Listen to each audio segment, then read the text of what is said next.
Hello friends, you are welcome to my channel study with Aarti Gupta. आज इस video में हम लोग एक मोस्ट फेमस नॉवेल की समरी डिस्कस करेंगे जिसका टाइटल है कलर पर्पल। इस नॉवेल को लिखा था अमेरिकन नॉवेलिस्ट एलिस वॉकर ने। ये नॉवेल पब्लिश हुआ था 1982 में। फ्रेंड्स, एक साल बाद 1983 में इस नॉवेल को 2 प्राइज मिले, जैसे कि Pulitzer prize for fiction and second मिला था इनको national book award for fiction. Friends, Alice Walker की अगर हम बात करें तो एलिस वॉकर बॉर्न हुई थी 1944 में। कलर पर्पल ये जो नॉवेल है ये एलिस वॉकर का मोस्ट फेमस और सबसे ज्यादा पढ़ा जाने वाला नॉवेल है। फ्रेंड्स, ये तो था इसका बेसिक इंट्रोडक्शन। अब आइए सीधे चलते हैं प्लॉट की तरफ। फ्रेंड्स, इस नॉवेल के अलावा एलिस वॉकर ने एक टर्म दिया है वोमिनिस्ट। इस टर्म को कई बार एग्ज़ाम में पूछा जा चुका है। और फ्रेंड्स, ये जो नॉवेल है द कलर पर्पल ये एक एपिस्टलरी फॉर्म में लिखा गया है, मतलब कि लेटर के फॉर्म में लिखा गया है। इस नॉवेल की जो सेटिंग है वो जॉर्जिया की है। तो फ्रेंड्स, इस नॉवेल की स्टार्टिंग होती है सिली के साथ, जो कि एक अनएजुकेटेड लड़की है 14 साल की। ये अपने फादर एल्फोंसो, अपनी मदर और अपनी सिस्टर नेटी के साथ रहती है। इसका जो फादर एल्फोंसो है ये कॉन्टीन्यूसली सिली का रेप करता है और इसको 2 बार प्रेग्नेंट कर देता है। जब ये फर्स्ट टाइम प्रेग्नेंट होती है तो इसको एक बेटी होती है जिसका नाम ये रखती है ओलिविया। जब सेकेंड टाइम प्रेग्नेंट होती है तो इसको एक बेटा होता है और ये उसका नाम रखती है एडम। लेकिन ये दोनों ही बच्चे इनके साथ नहीं रहते, क्योंकि इनका फादर एल्फोंसो जन्म के बाद ही इन दोनों ही बच्चों को दूर ले गया था। कहाँ गया, उन बच्चों के साथ क्या किया, किसी को दे दिया या मार दिया, बिल्कुल भी किसी को नहीं पता। अब फ्रेंड्स, एंट्री होती है एक कैरेक्टर मिस्टर की, जिसको पूरे ही नॉवेल में शॉर्ट में मिस्टर मीन्स के नाम से जाना जाएगा। वैसे इसका रियल नेम है एल्बर्ट। ये आता है, इसको शादी करनी होती है नेटी से, लेकिन एल्फोंसो मना कर देता है कि तुम मेरी छोटी बेटी नेटी, जो कि अभी 12 साल की है, तुम उससे शादी नहीं कर सकते। तो मिस्टर शादी कर लेता है सिली से, क्योंकि मिस्टर एक मीन्स शादीशुदा इंसान है, इसके बच्चे भी हैं, तो इसको केयर करने के लिए कोई चाहिए, क्योंकि इसकी वाइफ की डेथ हो चुकी है। तो ये सिली से शादी कर लेता है।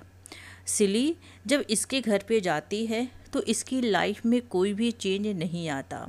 ये अपने भी घर में अपने फादर से सेक्सुअली अब्यूज़ हुआ करती थी और वैसा ही मिस्टर भी निकलता है। सिली की लाइफ तो मानो नर्क से ही वो निकली थी और नर्क में ही चली गई थी। उसकी लाइफ में कोई भी इम्प्रूवमेंट नहीं आया था। अब ये जो नेटी है ये अपने फादर के घर से भाग जाती है, इस डर से कि कहीं मेरे फादर भी मुझे सेक्सुअली अब्यूज़ ना करें, और वो कोशिश भी करते हैं करने की।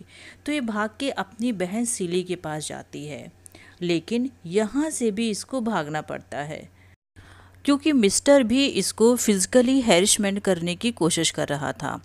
अब फ्रेंड्स, ये कहाँ जाए, तो इसकी सिस्टर सिली इसको बताती है कि यहीं पास ही के स्टोर में मैंने एक वुमेन को देखा था, ऐसा लग रहा था कि वो काफ़ी रिच है, तुम उसके पास चली जाओ। तो नेटी यहाँ से चली जाती है और प्रॉमिस करती है कि मैं आपको लेटर ज़रूर लिखूँगी। लेकिन सिली को एक भी लेटर नेटी का नहीं मिलता। अब फ्रेंड्स, इस घर में एंट्री होती है एल्बर्ट की सिस्टर की, कैट की एंड कैरी की। ये दोनों ही सिस्टर सिली से बहुत ही ज़्यादा खुश होती हैं कि सिली ने देखो कितने अच्छे से घर को संभाल के रखा है। लेकिन जब वो अपने भाई का मिस्टर का नेचर देखती हैं सिली के लिए, तो बहुत ही ज़्यादा नाराज़ होती हैं और सिली से कहती हैं कि तुम अपने आप को डिफेंड किया करो, अपने राइट्स के लिए लड़ा करो, क्योंकि फ्रेंड्स, इस फैमिली में उसको सपोर्ट करने वाला कोई भी नहीं है, ना तो उसका हस्बैंड और ना ही उसके हस्बैंड के बच्चे। केवल एक बच्चा था हार्पो, जो कि लड़का था, वो इसका सपोर्ट किया करता था, वो सिली को समझता था। अब ये जो हार्पो है ये शादी कर लेता है सोफिया से और इन लोगों को 5 बच्चे होते हैं।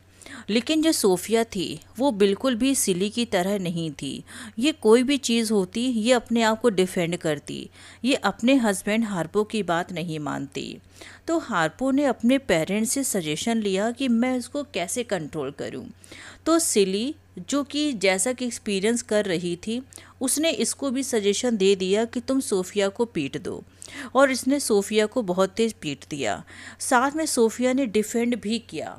उसके बाद सोफिया और सिली के बीच में बहुत ही अच्छी अंडरस्टैंडिंग हो गई, क्योंकि सिली को बाद में ये फील हुआ कि मुझे ये नहीं करना चाहिए था जो कि मैंने किया, और ये सोफिया यहाँ से छोड़ के चली जाती है। फिर इसकी एंट्री होती है तो अपने बॉयफ्रेंड के साथ ही आती है, जो कि एक प्राइज़ विनर होता है। ये जब अपने बॉयफ्रेंड के साथ आती है तो यहाँ पे इसको एक और लड़की मिलती है जिसका नेम होता है स्क्वीक। स्क्वीक जिसका रियल नेम होता है मैरी एग्नेस। ये हार्पो की न्यू गर्लफ्रेंड है। तो सोफिया और स्क्वीक के बीच में बहुत ही ज़्यादा झगड़ा हो जाता है। तो सोफिया अपने तीनों बच्चों को लेके और अपने बॉयफ्रेंड के साथ यहाँ से चली जाती है। एक दिन जब सोफिया रास्ते में घूम रही होती है तो इसकी मुलाकात होती है मेयर से और उसकी वाइफ से। मेयर की वाइफ का नाम था मिली। मिली इसको बोलती है कि तुम मेरे घर में काम करने लगो, एज अ मिस्ट्रेस काम करने लगो।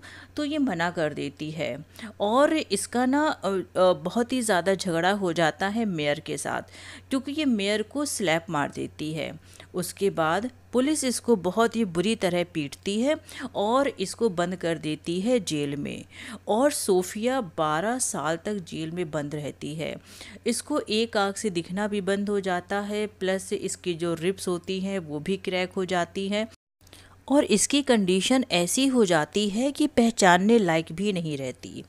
अब जो फ्रेंड्स स्क्वीक है, जो कि हार्पो की न्यू गर्लफ्रेंड है, इसको पता चलता है कि जिस जेल में सोफिया बंद है वहाँ के जो वार्डन हैं वो इसके अंकल हैं, जिनका नेम है मिस्टर हॉज। तो ये मिस्टर हॉज से काफ़ी रिक्वेस्ट करती है कि सोफिया को वहाँ से रिलीज़ कर दिया जाए, जिसके बदले में मिस्टर हॉज स्क्वीक के साथ रेप करते हैं, और फाइनली वहाँ से सोफिया छूट जाती है। अब स्क्वीक और सोफिया के बीच में अच्छे रिलेशन डेवलप हो गए हैं, और स्क्वीक ही इसके तीनों बच्चों की केयर भी करने लगी है। अब फ्रेंड्स एंट्री होती है शग एवरी की। शग एवरी जो कि मिस्टर की लॉन्ग टाइम मिस्ट्रेस रही है, इसके भी 3 बच्चे हैं। जब ये सिली के घर पे आती है तो इसका और सिली का रिलेशन ख़राब नहीं होता, क्योंकि सिली को कोई फ़र्क ही नहीं पड़ता कि ये मिस्टर के साथ सोती है या कुछ भी करती है। एक दिन शग इससे पूछती है तो ये अपनी सारी सिचुएशन उसको बताती है। सिली काफ़ी अट्रैक्टिव है शग की तरफ। शग जो कि एक जाज म्यूज़िक सिंगर है, काफ़ी अट्रैक्टिव भी है। अब फ्रेंड्स क्या होता है कि ये जो मिस्टर है ये घर से चला जाता है। क्यों? क्योंकि ये एक्सेप्ट करने को तैयार नहीं होता कि जो शग के 3 बच्चे हैं ये मेरे ही तीनों बच्चे हैं, जिस बात पे यहाँ से चला जाता है वो। अब फ्रेंड्स इसके जाने के बाद ये जो शग है ये शादी कर लेती है ग्रेडी से। ग्रेडी से शादी इसकी बहुत दिनों तक नहीं चलती। अब फ्रेंड शादी नहीं चलती तो ये वापस फिर से एक बार ये सिली के घर पे आती है और सिली को सारी चीज़ें बताती है। सिली भी अपनी बातें बताती है कि जब तुम यहाँ पे नहीं थी तो मुझे किस तरीके से मिस्टर पीटा करते थे। शग यहाँ पे हेल्प करती है सिली की उन लेटर्स को फाइंड आउट करने की जो कि नेटी ने भेजे हुए थे। जब नेटी के लेटर सिली को पता चलते हैं तो उसको ये पता चलता है कि जो नेटी है वो अभी एक मिशनरी कपल सैमुअल एंड कॉरिन के साथ रह रही है। सैमुअल और कॉरिन के पास ही सिली के वो दोनों बच्चे हैं जो इसको अपने फादर से बॉर्न हुए थे, जिनका नेम था ओलिविया और एडम। उसके लेटर से इसको एक बात और पता चलती है कि एक दिन कॉरिन को डाउट हो गया। जब कॉरिन ने ओलिविया और एडम को देखा जो कि नेटी से काफ़ी रिजेंबल करते थे, तो उसको ये डाउट हुआ कि कहीं ये बच्चे नेटी और सैमुअल के तो नहीं हैं। लेकिन उसने नेटी ने काफ़ी समझाने की कोशिश करी, लेकिन उसने इस बात को नहीं समझा। फाइनली नेटी ने जब सैमुअल से ये सब बातें पूछी, उन बच्चों के एडॉप्शन के बारे में पूछा, तो उसको पता चला कि दोनों ही बच्चे सिली के हैं, जिसको कि उसके फादर ने दे दिया था और इन दोनों ही कपल ने उनको एडॉप्ट कर लिया था। उसके बाद फ्रेंड्स ये जो कॉरिन है ये बीमार हो जाती है बहुत ज़्यादा, और जब वो अपने डेथ बेड पे थी तो उसको नेटी ने सारी चीज़ें समझाने की कोशिश करी। जब उसको सारी चीज़ें समझ में आई तो उसने इस बात को एक्सेप्ट कर लिया कि सैमुअल और नेटी का कोई भी रिलेशन नहीं है, और उसके बाद उसकी डेथ हो जाती है। अब सैमुअल और नेटी एक दूसरे से शादी कर लेते हैं। ये सारी बातें सिली को पता चलती हैं उन लेटर्स के थ्रू। फ्रेंड्स ये जो शग है अब ये शादी कर लेती है जर्मेन से। जर्मेन जो कि उसके ही बैंड में उसके साथ काम करता था। ये लोग पूरे वर्ल्ड का टूर करते हैं, और उस टूर के ड्यूरेशन में ही ये जो शग है वो सिली को पोस्ट कार्ड भी लिखा करती थी। उसके बाद फ्रेंड्स अब जो सिली है उसने पूरी तरीके से सीख लिया है कि मुझे शग के बिना ही रहना है। अब ये जो एल्बर्ट है मीन्स जो मिस्टर है, ये इससे शादी करना फिर से चाहता है क्योंकि सिली ने इसको छोड़ दिया था। अब ये काफ़ी सुधरा हुआ भी लग रहा है, लेकिन सिली इससे शादी करने के लिए मना कर देती है, और फाइनली इसके हस्बैंड सिली के हस्बैंड मिस्टर की डेथ हो जाती है। फ्रेंड्स सिली को एक बात और यहाँ पे नेटी के लेटर से पता चलती है कि इसके जो फादर एल्फोंसो थे वो इसके स्टेप फादर थे, इसके रियल फादर नहीं थे। इनके जो रियल फादर थे वो तो एक स्टोर के ओनर थे। उसके बाद फ्रेंड सिली जो भगवान को लेटर लिखा करती थी वो उसका भगवान पे विश्वास कम होने लगता है, और वो भगवान को लेटर लिखना बंद कर देती है, और वो अपनी बहन नेटी को लेटर लिखना स्टार्ट कर देती है। जब फ्रेंड्स इनके फादर सिली के फादर एल्फोंसो की डेथ हो जाती है तो सारी प्रॉपर्टी सिली को मिल जाती है, और ये अपने फादर के घर पे रहने के लिए चली जाती है।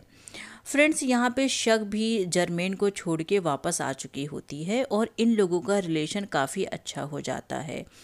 फ्रेंड्स सिली और शग के बीच में फ़िज़िकल रिलेशन भी डेवलप हो चुका होता है, क्योंकि जब एक बार शग ने सिली से पूछा था कि मैं इसके मिस्टर के साथ सोती हूँ, तुम्हें कोई फ़र्क नहीं पड़ता, उसी टाइम सिली ने इसको बताया था कि मुझे फ़ीमेल में इंटरेस्ट है ना कि मेल में, क्योंकि मेरे फादर मेरा इतने बार रेप कर चुके हैं कि अब मुझे कोई भी इंटरेस्ट उन सब चीज़ों में नहीं रहा। फ्रेंड्स इसके बाद ये जो नेटी होती है, नेटी, सैमुअल, ओलिविया, एडम जिसकी शादी ताशी के साथ हुई थी, ये सब सिली के घर में पहुंचते हैं, और सारे रिलेशन फिर से एक बार न्यू हो जाते हैं। ये सब एक दूसरे को अपना इंट्रोडक्शन देते हैं और न्यू रिलेशंस का पता चलता है, और इसके साथ ही ये नॉवेल फिनिश हो जाती है। तो फ्रेंड्स आपने देखा कि इस नॉवेल में बहुत सारी थीम्स आपको देखने को मिलेंगी। एक तो ये novel feminist point of view से देखें तो इस नॉवेल में आपको फेमिनिज्म मिलेगा ही, प्लस इसमें आपको होमोसेक्सुअलिटी भी आपको मिलेगी, कॉन्फ्लिक्ट भी मिलेगा, एलिनेशन भी मिलेगा। एपिस्ट्री नॉवेल तो ये है ही। तो फ्रेंड्स आई एम श्योर कि अब आपको कोई भी डाउट नहीं होगा। अगर आपको वीडियो अच्छा लगा हो तो प्लीज़ वीडियो को लाइक करिए, चैनल को सब्सक्राइब करिए और अपने फ्रेंड के साथ भी शेयर करिए। तो फ्रेंड्स आज के वीडियो में बस इतना ही। Thank you so much.